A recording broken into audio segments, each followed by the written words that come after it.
ఈ రోజే బుధవారము అంటే విఘ్న నాయకుడైన వినాయకుడికి ఎంతో ప్రీతికరమైన రోజు.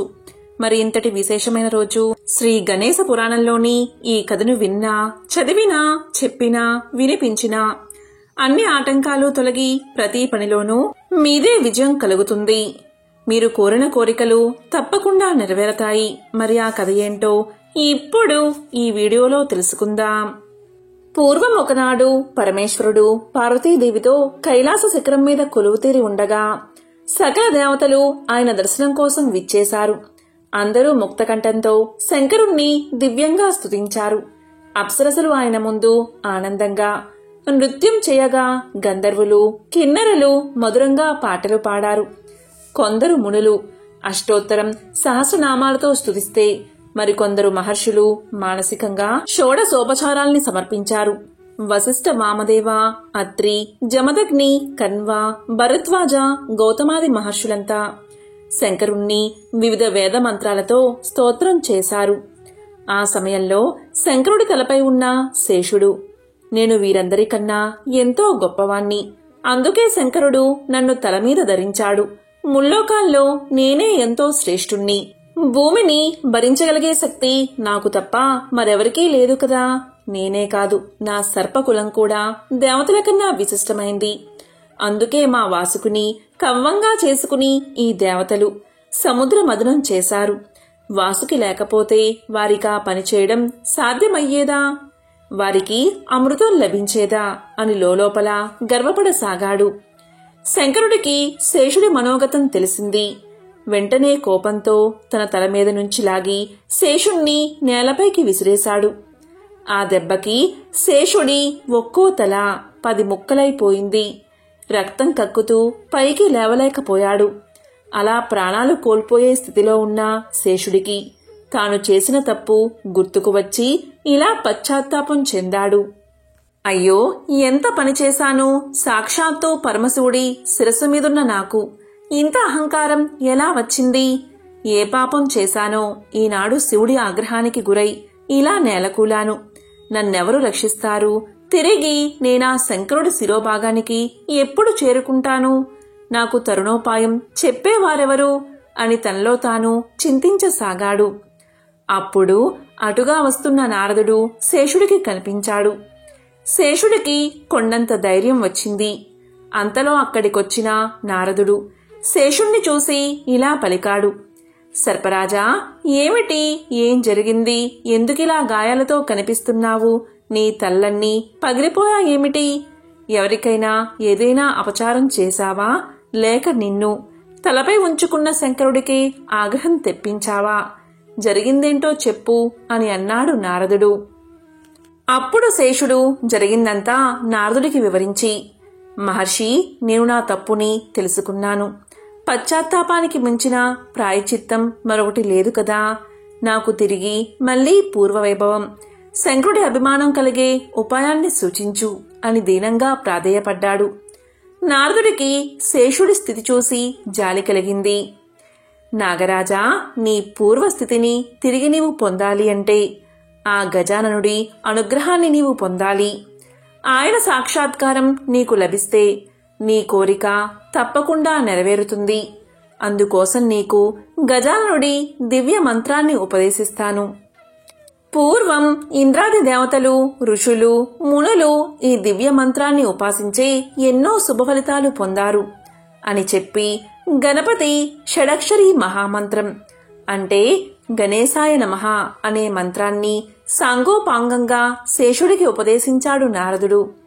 శేష, దీన్ని ఎంతో దీక్షగా జపించు, నీకు తప్పకుండా గణపతి అనుగ్రహం లభిస్తుంది అని ఆశీర్వదించి వెళ్లిపోయాడు. నారదుడు చెప్పిన మంత్రాన్ని ఎంతో దీక్షగా కఠిన నియమాల్ని పాటిస్తూ జపించసాగాడు శేషుడు. అలా 1000 దివ్య సంవత్సరాలు గడిచిపోయాయి. శేషుడి తీవ్ర తపస్సుకి చలించిపోయిన గజాననుడు ఒక శుభముహూర్తంలో సింహవాహనాన్ని అధిష్ఠించి 10 చేతుల్లో వివిధ రకాల ఆయుధాల్ని, తలమీద రత్న కిరీటాన్ని, మెడలో రుద్రాక్షమాలని ధరించి ఏకదంతుడిగా సిద్ధి బుద్ధులతో కలిసి ప్రత్యక్షమయ్యాడు. కోటి సూర్యుల కాంతితో వెలిగే గజానుడి దివ్య రూపాన్ని చూడలేక శేషుడు భయపడి కళ్ళు మూసుకున్నాడు. అప్పుడు గజానుడు గంభీర స్వరంతో, నాయనా శేషు, భయపడకు. నీవు దర్శించాలని కోరిన గజానుణ్ణి నేనేలే. కళ్ళు తెరు, నీకేం కావాలో కోరుకో అన్నాడు. శేషుడికి ఇంకా భయం పోలేదు. స్వామి, మహా తేజస్సుతో నిండిపోయిన మీ విశ్వరూపాన్ని నేను చూడలేకపోతున్నాను. దయచేసి శాంత రూపాన్ని ధరించండి అని వేడుకున్నాడు. శేషుడి కోరిక మేరకు గణపతి శాంత రూపాన్ని ధరించాడు. అప్పుడు కళ్ళు తెరిచి స్వామి యొక్క దివ్య మంగళ రూపాన్ని చూసి ఎంతో సంతోషంతో, అనాది నిధనం దేవం వందేహం గణాయకం సర్వవ్యాపినా మీసానాం జగత్కారణ కారణం సర్వస్వరూపం విశ్వేశ్వం విశ్వవంద్యం నమామ్యహం గజాననం గణాభ్యక్షం గరుడే సస్తుతం విభుం గుణాధీశం గుణాతీతం గణాధీశం నమామ్యహం విద్యానామదీపం దేవం దేవదేవం సురప్రియం సిద్ధిబుద్ధి ప్రియం సర్వం సిద్ధిదం భుక్తి ముక్తిదం సర్వవిఘ్నహరం దేవం నమామి గణనాయకం. అనాది నిధనుడివి, సర్వత్రా వ్యాపించిన వాడివి, సకల జగత్ స్వరూపానివి, విశ్వానికి ఈశ్వరుడివి, జగత్ పూజ్యుడివి అయిన గణేశా, నీకు నమస్కారం. త్రిగుణాలకి అతీతుడివి, త్రిగుణాలకి అధీసుడివి, గణాలంటికి అధ్యక్షుడివి, సకల విద్యలకి అధిపతివి, దేవతలందరికీ ఆది దేవుడివి అయిన గణేశా, నీకు వందనం. అష్టసిద్ధుల్ని ప్రసాదించేవాడివి, విఘ్నాల్ని హరించేవాడివి, సర్వసిద్ధుల్ని అనుగ్రహించేవాడివి, సిద్ధి బుద్ధులకు ప్రియనాథుడివి అయిన గణేశా, నీకు నమస్కారమని స్వామిని కీర్తించాడు శేషుడు ఎంతో వినయంగా. స్వామి గణనాథ, నా తపస్సు, జ్ఞానం అన్నీ నీ దర్శనంతో చరితార్థమయ్యాయి. నా తల్లిదండ్రులు తరించారు. నిన్ను దర్శించిన నా కళ్ళు, నా శరీరం, నిన్ను కీర్తించిన నా నాలుకలు అన్నీ ఎంతో ధన్యమయ్యాయి. స్వామి, నీకన్నీ తెలుసు. అహంకారంతో నా ప్రభువైన పరమేశ్వరుడి ఆగ్రహాన్ని పొందాను. నారదుని దయతో నీ మంత్రాన్ని ఉపాసించాను. స్వామి, నాకు తిరిగి పూర్వ వైభవాన్ని ప్రసాదించు. ముల్లోక వాసులంతా నా గొప్పతనాన్ని గుర్తించేలా చెయ్యి. భూమిని భరించే సామర్థ్యాన్ని ప్రసాదించు. నీ దివ్య పాద పద్మాల మీద స్థిరమైన భక్తిని నాకు అనుగ్రహించు అని వేడుకున్నాడు. అప్పుడు గణేశుడు నవ్వుతూ, శేష, శివుడి చేత విసిరబడ్డ నీ పడగలు 1000 ముక్కలయ్యాయి కనుక నేటి నుంచి నీవు సహస్రఫణుడిగా కీర్తి పొందుతావు. ఎవ్వరికీ సాధ్యం కాని భూమిని భరించగలిగే శక్తి నీకు లభిస్తుంది. నీవు నీ పూర్వ రూపంతో తిరిగి శంకరుడి శిరస్సు మీద అలంకరించబడతావు. అంతేకాదు, నీ మీద ప్రేమతో నీ అంశరూపాన్ని నా ఉదరానికి చుట్టుకుంటాను. నీ కోరికలన్నీ నెరవేరునుగాక అని శేషుణ్ణి ఆశీర్వదించాడు గజాననుడు. అలా శేషుణ్ణి ఉదరం మీద ధరించిన కారణంగా నాటి నుంచి గణపతికి వ్యాళభద్రుడు అన్న పేరు కలిగింది. అప్పుడు గజాననుడు ఒక్కసారిగా తన విశ్వరూపాన్ని ప్రదర్శించాడు. ఆ దివ్యరూపం ఎలా ఉంది అంటే, భూమి పాదాలుగా, దిక్కులన్నీ చెవులుగా, సూర్యచంద్రులు నేత్రాలుగా, ఔషధాలన్నీ రోమాలుగా, పర్వతాలు గోళ్లుగా, మేఘాలు చెమటలుగా రూపొందాయి. చతుస్సాగర పర్యంతమై భూమండలంతో పాటు సకల ప్రపంచం, ప్రజాపతి, త్రిమూర్తులు, సకల దేవతలు ఆయన కుక్షిగా మారిపోయాయి. ఇలా అనంతమైన ముఖాలతో, చేతులతో, పాదాలతో కనిపించిన ఆ విరాట్ స్వరూపాన్ని చూసి భయభ్రాంతుడు అయిపోయాడు శేషుడు. అతడి స్థితిని గమనించి తిరిగి యథారూపాన్ని ధరించి, శేషా, ఇప్పుడు నీవు చూసిన విశ్వరూపాన్ని ఎన్నో జన్మలు తపస్సు చేసిన ఋషులు, మునులు, దేవతలు కూడా చూడలేరు. నీ మీదున్న ప్రేమతోనే నీకిలా దర్శనమిచ్చాను. నేటి నుంచి నీవు భూమండలాన్ని పూలమాలగా ధరించగలిగే శక్తి సంపన్నుడు అవుతావు అని పలికాడు. దేవా, నీ ఆజ్ఞ ప్రకారం నేను భూమిని భరిస్తాను. నేను తపస్సు చేసిన ఈ ప్రాంతంలో నీ అంశతో కొలువుండి భక్తుల మనోభీష్టాలు నెరవేర్చు. ఇదే నేను కోరే ఆఖరి వరమని శేషుడు అని పలకగానే తదాస్తు అని పలికి అంతర్ధానమయ్యాడు గజానుడు. వ్యాస, ఈ విధంగా శేషుడు గణపతి అనుగ్రహంతో భూమిని ధరించి ధరణీధరుడుగా విఖ్యాతి పొందాడు. అలాగే తాను తపస్సు చేసిన ప్రాంతంలో ఒక వినాయక ఆలయాన్ని నిర్మించి అక్కడ స్వామికి ధరణీధర వినాయకుడు అన్న పేరు పెట్టాడు. గజానుడి వర ప్రభావంతో తిరిగి శంకరుడి తల మీద అలంకారంగా, శ్రీహరికి పానుపుగా, గణపతికి ఉదర బంధనంగా ఎంతో ఉన్నత స్థానాల్ని పొందాడు. ఒకసారి మన్మధుడు భూలోకంలో శ్రీకృష్ణుడి భార్య అయిన రుక్మిణీదేవి గర్భాన ప్రద్యుమ్నుడిగా జన్మించాడు. పుట్టిన కొద్ది రోజులకే సంబరాసురుడు అనే వాడి చేత అపహరించబడి సముద్రంలో పారవేయబడ్డాడు. అలా బాలుడిగా సముద్రంలో పడ్డ ప్రద్యుమ్నుణ్ణి అందులో ఉన్న ఒక పెద్ద చేప మింగింది. జాలరులు ఆ చేపను తెచ్చి సంబరాసురుడి భార్యకు అప్పగించారు. ఆమె చేపని కోయించగా అందులోంచి బాలుడైన ప్రద్యుమ్నుడు బయటపడ్డాడు. శంబరుడి భార్య పేరు మాయాదేవి. ఆమె ఆ బాలుణ్ణి అల్లారు ముద్దుగా పెంచి తనకు తెలిసిన మాయా విద్యలన్నీ అతడికి నేర్పింది. ప్రద్యుమ్నుడు పెరిగి పెద్దవాడయ్యాడు. తన భుజబలంతో, బుద్ధి బలంతో మహాబలవంతుడైన శంబరాసురుణ్ణి అవలీలగా వధించాడు. గణేశుడి అనుగ్రహంతో ఒక్కడే అయినప్పటికీ ఎంతో మంది అసురుల్ని నిర్జించి ప్రద్యుమ్నుడిగా కీర్తి పొందాడు. అలా సంబరాసురుణ్ణి సంహరించాక ప్రద్యుమ్నుడు తిరిగి తన నగరానికి వెళ్లాడు. అక్కడ అందరూ కృష్ణుడేనేమో అని అతన్ని చూసి పొరపడ్డారు. అప్పుడు నారద మహర్షి వచ్చి జరిగింది చెప్పగా రుక్మిణీదేవి వెంటనే వెళ్లి ప్రద్యుమ్నుణ్ణి తన అక్కున చేర్చుకుంది. వ్యాస మహర్షి ఈ విధంగా అనంగుడు గణేశుడి ప్రభావంతో తిరిగి ప్రద్యుమ్నుడిగా శరీరాన్ని పొందాడు. అనంగుడు అంటే మన్మధుడు అని. మన్మధుడు తపస్సు చేసిన జనస్థానం అనే ఈ ప్రాంతంలోని పూర్వం శ్రీరాముడు తన్ని వరించమన్నా శూర్పణఖని తిరస్కరించగా లక్ష్మణుడు ఆమె ముక్కు చెవుల్ని కోసేశాడు. ఇక్కడే శేషుడు గణపతి షడక్షర మంత్రాన్ని ఉపాసించి కృతార్థుడు అయ్యాడు అని చెప్పాడు బ్రహ్మదేవుడు. పూర్వకాలంలో పావన మిత్రుడు అనే పండితుడు సాయంకాలంలో వాతాపి గణపతి ఆలయ మండపంలో పిల్లలకు పెద్దలకు విఘ్నేశ్వరుడికి సంబంధించిన కథలను చెబుతూ ఉండేవాడు. మండపం గోడలపై విఘ్నేశ్వరుడి కథలు చిత్రాలుగా చిత్రితమై ఉన్నాయి. ఆ రోజు ఆ చిత్రంలో ఏనుగు గుహలో ఉన్న చిత్రాన్ని ఒక పిల్లవాడు గురువుకు చూపించి ఆ కథ చెప్పమన్నాడు. అప్పుడు పావనమిత్రుడు ఆ కథను చెప్పడం ప్రారంభించాడు. పూర్వకాలంలో ఒక నగరంలో కలహకంటి అనే ఒక స్త్రీ ఉండేది. ఆమె అసలు పేరు కలకంటి. కాని ఆమె ఎప్పుడూ అందరితో కలహాలు పెట్టుకోవడం వల్ల ఆమెను అందరూ కలహకంటి అని పిలిచేవారు. కోడలు పుట్టింటి నుంచి ఎక్కువగా నగలు పట్టుకురాలేదని సాధింపుతో కోడల్ని రాచి రంపాలు పెట్టి చివరకు నిర్దాక్షిణంగా వెళ్లగొట్టింది. కలహకంటి కోడలి పేరు సౌదామిని. అత్తగారైన కలహకంటి ఇంట్లోంచి వెళ్లగొట్టడంతో పుట్టింటికి వెళ్లలేక దారి తప్పి అరణ్యంలో పడి ఆకలితో పొట్ట మండిపోతూ ఉంటే ఒక వెలగ చెట్టు దగ్గర పడిపోయింది సౌదామిని. తాను పుట్టింటికి వెళ్లి కూడా ప్రయోజనం లేదు.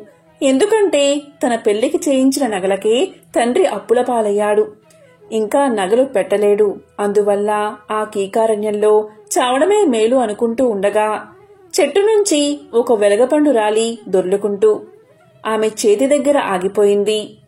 ఆ వెలగపండు పట్టుకుని సౌదామిని లేచి కూర్చుంటూ ఉండగా భూమి దద్దరిల్లేలా ఒక పెద్ద ఏనుగు పరుగున రావడం కనిపించింది సౌదామినికి. సౌదామినికి చిన్నతనం నుంచి విఘ్నేశ్వరుడిపై గొప్ప భక్తి విశ్వాసాలు కలిగి ఉంది. దాంతో ఆమె విఘ్నేశ్వరుని తలుచుకుని ఏనుగు పాదాల కింద పడి చావాలని ఏనుగుకి ఎదురు వెళ్ళింది. కాని ఏనుగు సౌదామిని చూసి ఆగిపోయింది. సౌదామిని చేతిలో ఉన్న వెలగపండును తొండంతో తీసుకుని తన నోట్లో వేసుకుని సౌదామిని దీవిస్తూ ఉన్నట్లుగా తొండంతో సౌదామిని చెయ్యి పట్టుకుని తిన్నగా ఒక పెద్ద గుహ దగ్గరకు తీసుకువెళ్ళింది. ఆ గుహకు అడ్డంగా ఉన్న ఒక పెద్ద రాయిని తొండంతో సునాయాసంగా పక్కకు లాగేసి ఆ గజరాజు లోపలికి వెళ్లి కొంత సమయం అయ్యాక రత్నాల నగలను కట్టలు కట్టలుగా తొండంతో తీసుకొచ్చి సౌదామిని ముందు పడేసింది. అంతేకాదు ఆ ఏనుగు చంద్రహారాన్ని కంఠాభరణాలను ఆమె మెడనిండా వేసి తండ్రి బిడ్డను బుజ్జగించి చెప్పినట్లుగా మిగతా నగలను ధరించి తక్కినవి మూటకట్టుకుని తీసుకుని వెళ్లమని సైగ చేసింది. దీంతో సౌదామిని ఏనుగు చెప్పినట్లే చేసింది. దీంతో ఏనుగు సౌదామిని కళ్యాణనగరం దగ్గరలో విడిచిపెట్టి తిరిగి అడవిలోకి వెళ్లిపోయింది. ఇక సౌదామిని అత్తగారింటికి చేరుకుంది. అత్తగారు సౌదామిని గడపలో చూడగానే బంగారు విగ్రహంలా నగలతో తలుక్కు తలుక్కుమంటున్న దేదీప్యమానంగా మెరుస్తున్న కోడల్ని చూసి కలహకంటి నిర్గాంతపోయి తన్ని తాను సంభాళించుకుని కోడలిని ఇంటిలోకి తీసుకుని పోయింది. కోడలితో ప్రేమ నటించి మెల్లమెల్లగా ఆ నగలన్నీ కూడా ఎలా వచ్చాయో తెలుసుకుంది కలహకంటి. సౌదామిని కూడా అడవిలో జరిగిందంతా అత్తగారికి చెప్పింది.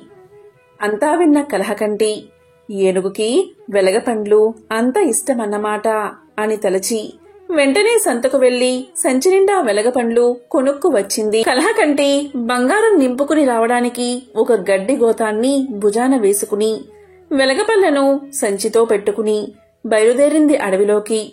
అరణ్యంలో ప్రవేశించి కోడలు చెప్పిన గుర్తుల ప్రకారం ఎంత వెతికినా ఆమెకు వెలగ చెట్టు కనబడలేదు. దీంతో విసిగిపోయి ఒక చింత చెట్టు కింద చతికిలబడింది కలహకంటి. వెలగపండు తినాల్ని తీసింది. తినాల్ని తీసినా ఎలాగో నిగ్రహించుకుని వెలగపండును చేత్తో ఎత్తి పట్టుకుని గొంతు సవరించి ఇలా పలికింది. ఏనుగా రావే, వెలగపండు తినవే, నగలన్నీ తేవే, నా కోరిక తీర్చవే. ఏనుగా రావే, వేగంగా రావే అంటూ భజనపాట మొదలుపెట్టింది. ఎంతసేపు పాట పాడినా ఏనుగు రాలేదు కాని అడవి దద్దరిల్లేలాగా గాండ్రుమని అరుపు వినిపించింది. అది ఏనుగు గీంకారం కాబోలు అనుకుని కలహకంటి సంతోషపడుతూ మెడచాచి చూడగా పెద్ద పులి దూకుతూ రావడం కనిపించింది. దీంతో కలహకంటి భుజం మీది గోతాన్ని వదలకుండా తిరిగి చూడకుండా పరిగెత్తి రొక్కుతూ ఆయాసపడుతూ ఒక ప్రదేశంలో పడిపోయింది. ఆ పడ్డం కూడా సరిగ్గా గుహ దగ్గరే పడింది. అదే నగలు ఉన్న వినాయక గుహ. ఆ గుహను చూసిన వెంటనే కలహకంటి తన అదృష్టానికి పొంగిపోతూ గుహలోపలికి వెళ్ళింది. గుహలో కుప్పలు తిప్పలుగా ఉన్న నగలు చూసి పిచ్చెక్కిన దానిలాగా తల మునిగేలాగా నగలన్నీ వేసుకుని గోతం నిండా నగలు కుక్కి మూతి కట్టి ఎత్తలేక ఎత్తి మొయ్యలేక మోస్తూ నడవలేక గుహ యొక్క ముఖద్వారం దగ్గరికి వచ్చేసరికి గుహ మూతబడిపోయింది. ఎదురుగా చీకటిలో ఎర్రగా మెరుస్తున్న కళ్ళతో తెల్లగా మెరుస్తున్న కోర పళ్లతో పగలబడి నవ్వుతున్న పెద్ద బ్రహ్మ రాక్షసి చీకటిలా కనిపించింది కలహకంటికి. అప్పుడు ఆ రాక్షసి ఇలా పలికింది. ఓ కలహకంటి, నీవు కోడల్ని కాల్చుకుని తినే అత్తవే అయితే నేను అత్తను చిత్రహింసతో తినేసిన కోడల్ని. నా చరిత్ర చెబుతాను విను అంటూ ఇలా చెప్పడం మొదలుపెట్టింది. వెనకటికి నేను చురకత్తిలాంటి అందగత్తెను. అమ్మా నాన్న నాకు పెట్టిన పేరు కలహంస. కాపురానికి వెళ్ళాక నా నోటి ప్రతాపానికి నేను సంపాదించుకుని ఆర్జించుకున్న పేరు కలహ దుందుబి. నీవు ఎంత చెడ్డ అత్తవో, నా అత్త అంత ఉత్తమురాలు, పరమ సాధురాలు. నేను కాపురానికి వెళ్లి ఏడాది తిరగకుండానే నా మొగుడు ఇల్లు విడిచి దేశాల పాలయ్యాడు. అంటే నేనెంత ఉత్తమ ఇల్లాలనో ఊహించుకో ఒకసారి. నాకు నగలంటే పిచ్చి. ఇంత అంతా కాదు, బంగారు పంటలు పండే భూములు గడ్డలు అమ్మించి నగలు చేయించుకున్నాను. మా అత్త ముక్కుపులతో సహా అన్నీ నాకే ఇచ్చేసింది. అటువంటి అమాయకురాలైన అత్తను ఒక్క పూటైనా సరిగ్గా చూడలేదు, తిండైనా పెట్టలేదు. దీంతో నా అత్త చిక్కి శల్యమైపోయింది. ఆ వృద్ధురాలి చేత ఇంటి పనులు చేయించుకునేదాన్ని. చివరికి నా అత్తామామ విసిగిపోయి వాతాపి క్షేత్రంలోని విఘ్నేశ్వరుని దర్శించి అక్కడే కన్ను ముద్దామని బయలుదేరారు. నా అత్త చేతిలో ఉన్న చిన్న మూట చూసి నేను అదేమిటి అని అడగ్గా దాన్ని లాక్కోవడంలో ఆవిడ తూలి పడిపోయి ఆయాసంతో రొప్పుతూ కన్ను మూసింది. అంతవరకు ఎంతో సహనంతో నా అత్యాచారాలన్నీ చూస్తూ పల్లెత్తు మాట అన్ని నా మామగారు ఆపలేని దుఃఖంతో పైకి పొంగిన కోపంతో ఇలా పలికారు. పాపిష్టిదానా, నువ్వు నా కోడలు అయిపోయావు. లేకుంటే శపించేవాడిని. ఎప్పటికైనా మా ఒక్కగాన ఒక్క కొడుకు తిరిగి వస్తాడని. నువ్వు అతన్ని సుఖపెట్టగలవని ఆశతో అన్నీ సహించాము. కడసారి కోరుతున్నాను, వాడు వస్తే సరిగ్గా చూడు అని చెప్తూ అలాగే ప్రాణాలు విడిచి భార్యతో సగమనం చేశాడు. అదే సమయంలో ఒక సన్యాసి అక్కడికి వచ్చాడు. మా అత్తామామల మృతదేహాల దగ్గర ఉన్న మూటను తీసి విప్పాడు. అందులో 2 చిరిగిన బట్టలు తప్ప మరేవీ లేవు. అప్పుడు ఆ సన్యాసి నన్ను వజ్రాల్లాంటి కళ్ళతో కాల్చేసినట్లుగా చూస్తూ నువ్వు బ్రహ్మ రాక్షసిగా పుడతావు అని శపించాడు. అంతే, ఆ తర్వాతే ఆ వృద్ధ దంపతుల ఉత్తరక్రియలు జరిపి వెళ్లిపోయాడు. ఆ సన్యాసి ఎవరో కాదు, నా రూప విలాసాలకు పరవశించి నన్ను ఏరుకోరి చేసుకున్న నా భక్తే అని బ్రహ్మరాక్షసి తన వృత్తాంతాన్ని కలహకంటికి తెలియజేసింది. ఇంకా ఇలా పలికింది, నా నగల పిచ్చి, ధన వ్యామోహం నన్ను ఎంతవరకు ఈడ్చుకు వచ్చాయి అంటే నేను కొంతమంది గజ దొంగలను చేరదీశాను. దొంగల రాణి అనిపించుకున్నాను. ఈ గుహలోనే దొంగలు గొప్ప గొప్ప నగలను పోగు చేస్తూ పోతూ ఉండేవారు. ఒకసారి ఆ నగలన్నీ నా సొంతం చేసుకోవాలని దొంగలకు విషభోజనం పెట్టాను. వాళ్ళు చచ్చే ముందు చావు తెగింపుతో కసిగా నన్ను ఇందులో ఉంచి గుహను పెద్ద బండతో కప్పేశారు.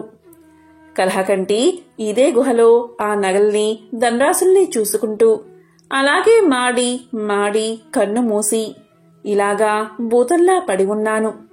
నీకు బుద్ధి వచ్చేలాగా చేస్తే నా పిశాచ జన్మ శాపం తీరిపోతుందని గుహలోకి వచ్చిన ఏనుగు వల్ల తెలిసింది. ఏనుగు నీ కోడలికి ఇచ్చినవన్నీ కూడా అసలు నగలే. ఇప్పుడు నువ్వు పెట్టుకున్నవన్నీ కూడా అత్యాశ కొద్దీ పోగు చేసి గోత నిండా కట్టుకున్నవి ఏమిటో ఒకసారి చూసుకో అంది బ్రహ్మ రాక్షసి. అప్పుడు కలహకంటి భుజాన్ని ఎత్తుకున్న గోతాన్ని విప్పదీసి చూస్తే దాంట్లో నుంచి పాములు, కొండ చెరువులు, తేళ్లు, జర్రులు ఊడిపడుతూ జరాజరా గుహ నలుమూలకు పాకాయి. ఒంటిమీద పాములు పాకుతూ ఉంటే బెంబేలు పడిపోతున్న కలహకంటిని చూసి గుహ మారు మోగిపోతూ ఉండగా బ్రహ్మ రాక్షసి పకపకా నవ్వుతూ నువ్వు కోడల్ని కాల్చుకు తినే కలహకంటివి, నేను అత్తామామలా ఉసిరిపోసుకున్నా కలహ దుందుబుని. ఉత్తమరాలైన నీ కోడల్ని మంచిగా చూసుకుంటే సరే, లేదా నీవు బ్రహ్మరాక్షసిగా పొడ్డం ఖాయమని చెప్పింది ఆ రాక్షసి. విన్నావా కలహకంటి అని చెప్పింది. అప్పుడు కలహకంటి లెక్కలు వేసుకుని రాక్షసికి దండం పెట్టి, బుద్ధి వచ్చింది, కోడల్ని పువ్వులాగా చూసుకుంటాను, గుహ నుంచి నన్ను బయటకు పంపించు అని పలికింది. దయచేసి నన్ను అరణ్యం దాటించు అని మొరపెట్టుకున్నది. ఇక బ్రహ్మ రాక్షసి కలహకంటిని అడవి దాటించి నీ ఇంటికి చేరుకున్నాక మాట తప్పితే బ్రహ్మ రాక్షసివై పుడతావు అని హెచ్చరించింది. ఇక కలహకంటి బతుకు జీవుడా అని ఇంటికి చేరుకుని కోడలితో మన్నించమని వేడుకుంది. ఇక కొడుకు కోడలు చిలకా గోరింకలాగా ఉంటే చూసి సంతోషించింది. తన అత్త పరివర్తనకు కారణం విఘ్నేశ్వరుడి కటాక్షమని సౌదామిని ఎంతో సంతోషించింది. కలహకంటి తిరిగి కలకంటగా మారింది. ఆమె ప్రవర్తనలో చాలా మార్పు వచ్చింది అని పావనమిత్రుడు అలా కథను ముగి పిల్లలు ఏనుగులాగా వచ్చింది ఎవరో మీరు చెప్పగలరా అని అడిగాడు. దానికి పిల్లలే కాకుండా పెద్దలు కూడా ఆనంద ఉత్సాహాలతో గొంతెత్తి విఘ్నేశ్వరుడు మన విఘ్నేశ్వరుడే అని ప్రసాదం తీసుకుని ఇంటికి చేరుకున్నారు. ఈ సందర్భంగా వినాయకుడికి సంబంధించిన మరొక విశేషమైన కథను ఇప్పుడు ఈ వీడియోలో తెలుసుకుందాం. వినాయకుడు అంటేనే జ్ఞానానికి ప్రతిరూపం, సకల సద్గుణాలకు ప్రతిబింబం.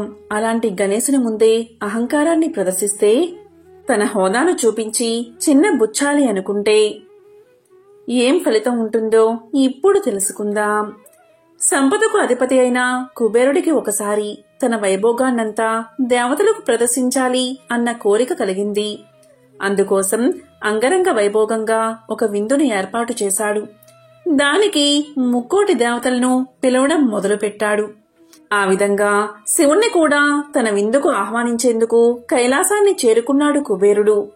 అక్కడ కొలువై ఉన్న శివపార్వతులను దర్శించుకుని వారిని తన విందుకు రమ్మని ఆహ్వానించాడు. కుబేరుడి వాలకం, అతని మాట తీరు గమనించిన శివ పార్వతులకు అతని ఆహ్వానం వెనుక ఉన్న దర్పం అర్థమైనది.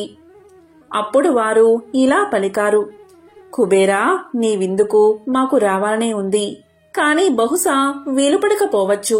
అందుకని మాకు బదులుగా మా కుమారుడైన వినాయకుణ్ణి పంపుతాము అన్నాడు పరమేశ్వరుడు.